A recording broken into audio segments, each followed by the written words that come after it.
episódio 16 de Go Go Lose Your Angel foi o melhor episódio desta segunda parte. Tivemos luta, flashback, reviravoltas e cena pós-crédito.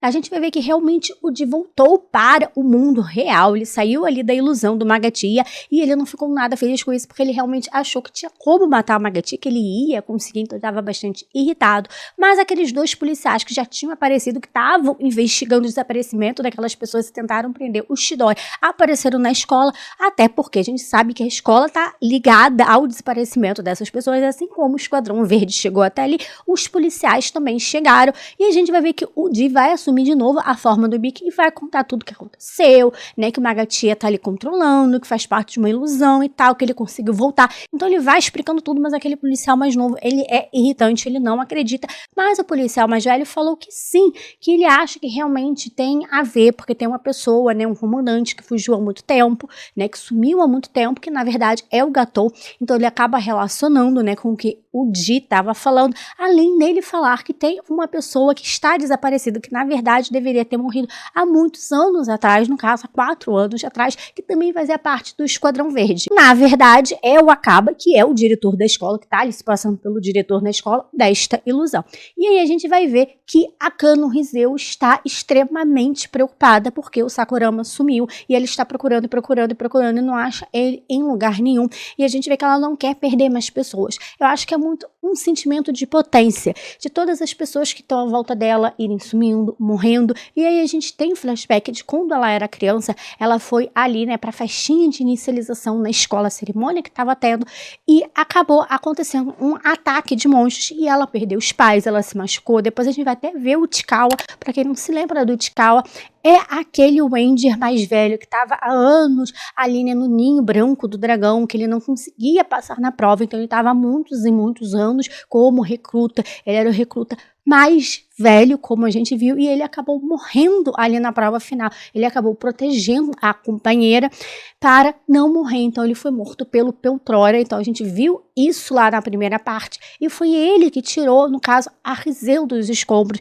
e a gente vai ver que eles tinham ali sim uma relação, que ele ia visitar ela, por causa de tudo que ela sofreu, ela acabou indo morar com uma coleguinha, os pais acabaram, né, concordando em criar ela, só que a gente vê que ela estava incomodada com as coisas que estavam acontecendo, por ter uma fortaleza em cima dela, né, por os monstros estarem ali, enquanto as outras crianças não estavam, porque na verdade as crianças não tiveram o mesmo trauma que ela teve no caso de perder os pais. Eles estão ali brincando, se divertindo, estão brincando de ser ali alguém dos Guardiões do Dragão, então eles têm uma outra visão das coisas, e ela acaba se sentindo incomodada, e o Chikawa tá ali conversando com ela e tal, só que a gente vê que tem um homem ali vigiando, e vai atrás dela para perguntar o que ela tem a ver ali com a Força Ranger, e ela acaba ficando assustada, irritada, achando que ele tá do lado dos monstros, e ataca esse homem que acaba caindo no chão, né, sangrando, e ela obviamente fica com sangue na mão, e ela vai falar com a amiga, né, até porque o Chikawa aparece, e a amiga acaba ficando assustada, obviamente, porque ela tá cheia de sangue, porque ela bateu nesse cara, e aí ela fala pro Chikawa levar ela pra Força Ranger, porque ela fez aquilo, então ela sabe do que ela fez, então ela quer ir para a Força Ranger e ele acaba levando. E vale salientar que ele falou uma coisa muito importante, ele falou sociedade protetora dos monstros, então existe essa sociedade que quer proteger os monstros, que foi dito aí nesse flashback, e aí a gente vê que 4 anos depois ela já tinha se tornado uma Ranger lá do Esquadrão Verde, ela foi a cadete que conseguiu passar ali na prova final mais cedo, então aos 12 anos ela já era do Esquadrão Verde, então a gente vai vendo que ela realmente, ela é fora da curva, ela é muito forte, a gente vê que ela é a mais nova e tal, que ela é prodígio, então a gente tem todo esse lado por tudo que ela passou no passado, e a gente vê que as pessoas que estavam ali com ela no Esquadrão Verde acabaram sumindo, morrendo, e ela tá cansada de perder pessoas, ela já perdeu os pais, ela acabou perdendo a amiga, depois ela perdeu esse pessoal que estava ali no Esquadrão Verde, e também o Chikawa, apesar de não mostrar claramente, a gente sabe que Chikawa morreu, provavelmente ela acabou acabou sentindo, porque era uma pessoa importante. A gente até vê que ele tirou ela dos escombros. A gente vai ver isso mais pra frente lá no flashback. Isso tudo vai mexendo muito ali com ela. Ela realmente não aceita que seja o Akaba aquela pessoa. Ela realmente acha que é uma gatia e aí a gente descobre que realmente não é. E ele conta pra ela o que aconteceu há 4 anos atrás, que assim, eles estavam ali realmente sofrendo muito com os ataques do Magatia, né? A gente vê que ele tava com um companheiro do Esquadrão Verde ali no colo, parando. Ele chega a falar para Tokiwa que eles têm que recuar, que eles têm que sair dali, porque realmente eles estão em perigo. Então a gente vê que a Tokiwa, ela não quer voltar, ela não quer recuar, porque ela tem uma réplica do artefato divino e ela tá lutando como uma gatia e ela vê aquilo como uma oportunidade, porque é difícil de achar líderes e ela não sabe quando ela vai ter uma outra oportunidade de lutar contra ele, de ter a chance de poder derrotar uma gatia, só que ele tá estritamente irritado, porque os companheiros estão caídos, estão machucados e ele também pode vir a morrer. Então o Akaba, ele acaba atacando a Tokiwa. Obviamente que ela não esperava que ela fosse ser atacada por um companheiro do Esquadrão Verde, ele acabou matando ela porque ele achou que era um mal da sociedade por exatamente ser inconsequente, querer lutar de forma imprudente, de não pensar ali nas pessoas que estava. Ela realmente achou que estava tudo bem, que ela poderia proteger, que ela era forte o suficiente e que a réplica do artefato divino ia proteger eles, que ela ia conseguir vencer o Magatia. Ela realmente acreditou nisso. E ele, como não acreditava nisso, ele estava com medo, ele estava cansado de lutar, ele estava realmente cansado dessa vida. Ele atacou ela. Então, sim, ele não é uma gatia, apesar de sim ele ser o líder. E depois a gente até vê o Gatou, né, falando que ele é meio que ali um intermediário entre o Gatou e uma gatia. Então ele fica ali como intermediário, tanto que a gente vê, né, que o Gatou foi falar com alguém que estava com a roupa do Esquadrão Verde, que era exatamente ele. Então não, ele não é um líder. A gente ficou até na dúvida nisso no episódio passado, realmente eu fiquei.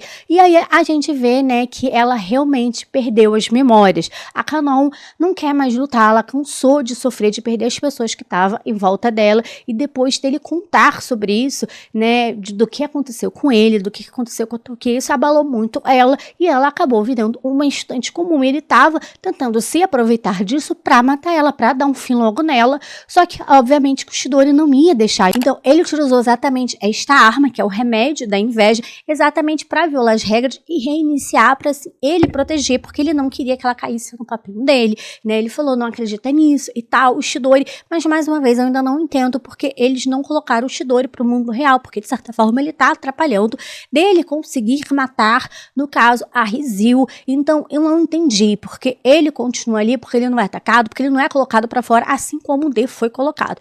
Mas enfim, a gente vê que o Chidori tá indo atrás exatamente para proteger ela quando os dois policiais aparecem. A gente vê que o mais velho fala que vai no banheiro, mas depois a gente vê os dois juntos ali, e o mais novo obviamente vai pular em cima do Chidori, porque ele acha que o Chidori tá por trás dos sequestros, e aí ele empurra o policial, e exatamente quando ele vai e ataca a Kanon, ele berra que ele tá violando as regras do Chidori para voltar a reiniciar o tempo, e assim ela não se machucar, ela não morrer. E aí ele fala, quando o tempo se reiniciar, você me segue que eu vou explicar tudo o que tá acontecendo. E aí ele explica que toda vez que viola as regras da escola, o tempo volta. Ele fala que ele entende sobre isso, porque ele já viu não sei quanto animes, porque esse policial, ele se acha o bambambam, entendeu? Que sabe tudo, sabe chão, e ele é um pouco irritante. Só que ele acabou se aproveitando disso e chamou o Gatou. Então o Gatou ia ficar tomando conta dos dois policiais, mais o Chidori, enquanto ele ia levar a Kanon pra matar ela. Então aí a gente vê que os três são agarrados pelo Gatou, porque ele é extremamente forte. E aí nesse momento o policial mais novo, né, fala, pô, o que eu posso fazer? Mas eu também assisto anime BL. Sim, ele fala isso, que ele assiste anime BL, e dá um beijo na boca do Gatou, que acaba se assustando e soltando eles. É um momento muito engraçado. E aí, obviamente, que o Chidori grita que ele tá violando as regras, mas nesse momento a gente vê que o Akaba, ele acaba falando que as regras ali não estão mais valendo, que podem acabar violando as regras, que não vai voltar num tempo, que tem ali um tempo de 10 minutos, então as pessoas podem fazer o que elas quiserem na escola. Ele usa ali, né, o poder dele de diretor e tal, porque na verdade é meio que ele comanda as regras, ele que faz, é a utopia dele, apesar do poder ser do líder, ser do Magatia, né, ali do líder dos monstros, mas é meio como se ele estivesse no comando ali da escola, como a gente vai ver no decorrer do episódio.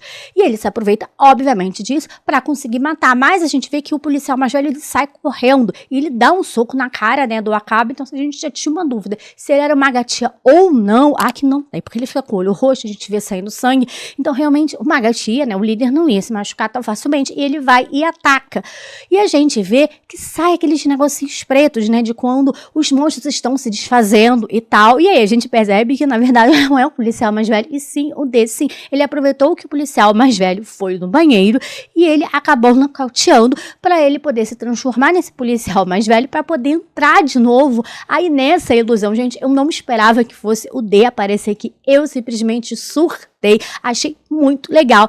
E a gente vai ver que ele vai fugir, ele vai conseguir fugir facilmente, além do poder da réplica do artefato divino, porque ele é muito lento ali, os golpes ele consegue, mas a gente vê que ele não tá conseguindo muito lidar com isso. A gente vê que ali, né, o Akaba, ele tá ficando irritado porque as coisas não estão acontecendo do jeito dele, eles estão atrapalhando a utopia dele, estão atrapalhando tudo, então ele começa a destruir ali a escola, o D cai no andar de baixo, então a gente vê que o armário cai em cima da Canon, a gente vê que tem pessoas sendo atingidas, mortas, os alunos ali, então realmente está acontecendo um caos ali na escola e ele acaba se transformando na Tokiwa.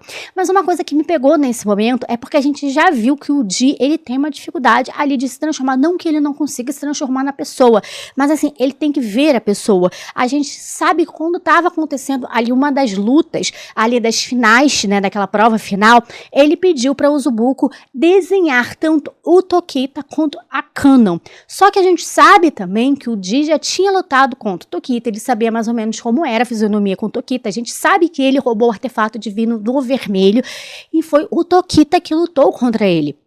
Então assim, e mesmo assim, ele precisou do desenho para conseguir se transformar. E provavelmente ele conseguiu se transformar no policial, porque o policial estava na frente dele, desacordado. Então ele conseguiu olhar e se transformar.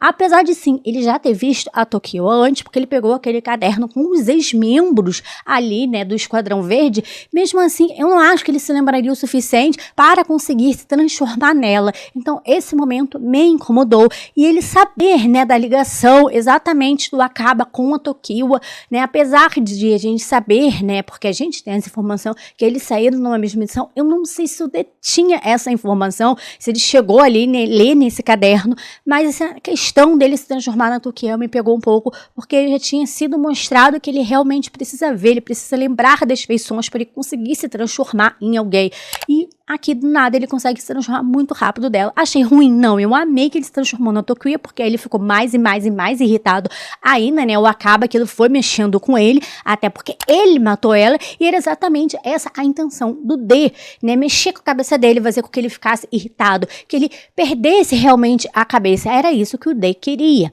E aí ele vai pra cima exatamente da Canon pra colocá-la meio como refém, já que ela tá caída, ela tá presa, que tem um negócio ali em cima dela, e ele começa a chutar a cabeça, ela vai se lembrando das coisas dela, e ela chega a falar, eu não aguento mais, eu não quero lutar, e não sei o que, eu quero viver nesse mundo.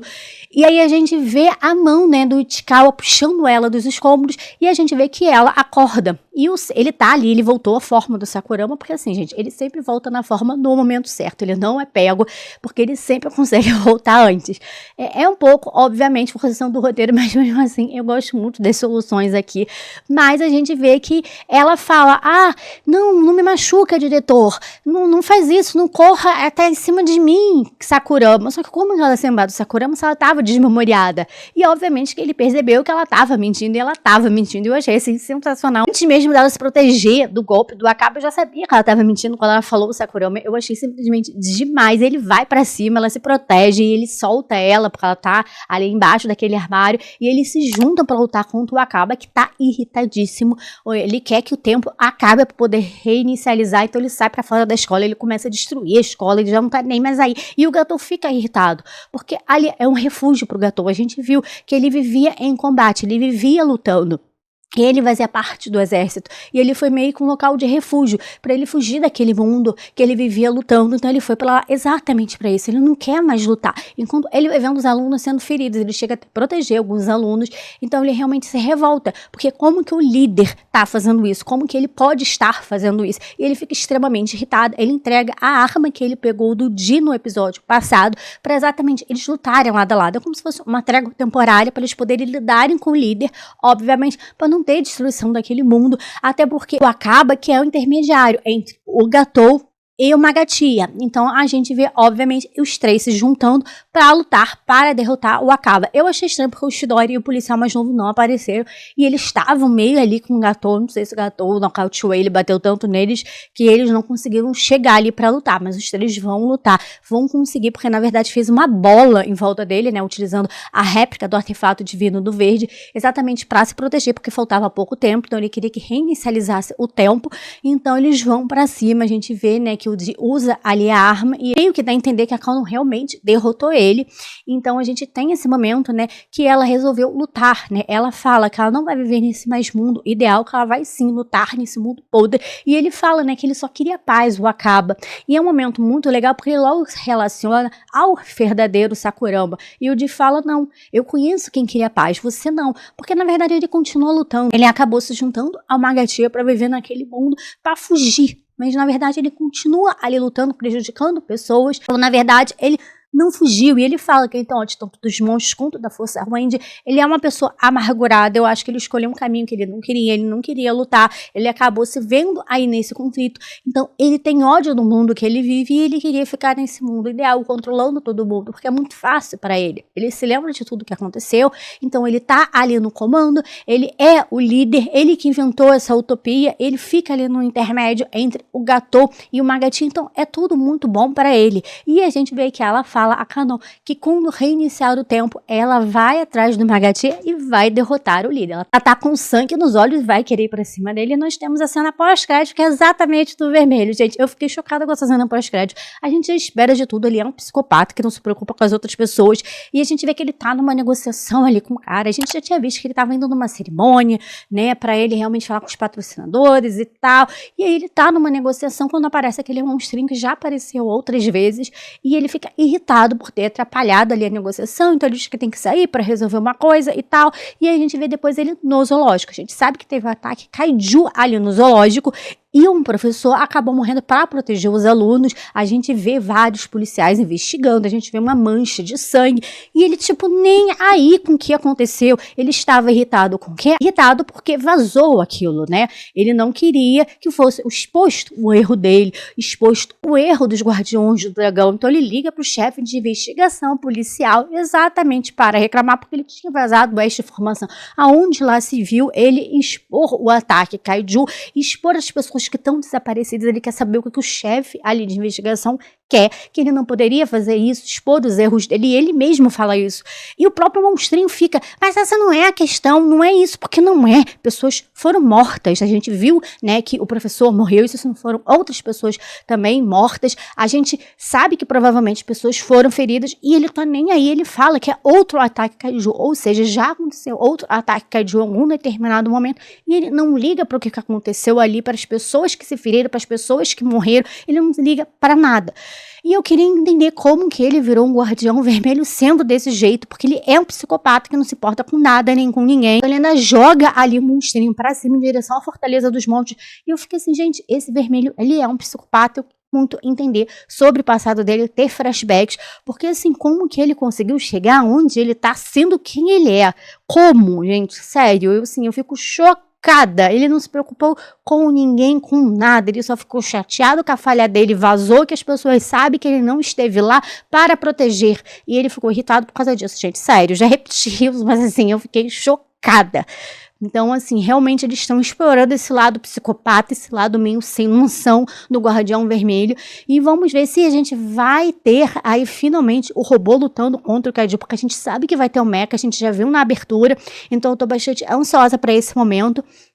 Quero ver como o Guardião Vermelho vai lidar com tudo isso que tá acontecendo, porque ele nitidamente ele não sabe lidar com isso. Mas eu quero saber a sua opinião, o que você achou sobre esse 16º episódio de Google Lose Wendy. Deixa aqui nos comentários pra gente discutir mais um pouquinho. E se você gosta de anime e tokusatsu, se inscreva no canal e ative o sininho de notificações para não perder os próximos vídeos. E muito obrigado por ter assistido o vídeo até o final. Até o próximo vídeo e tchau!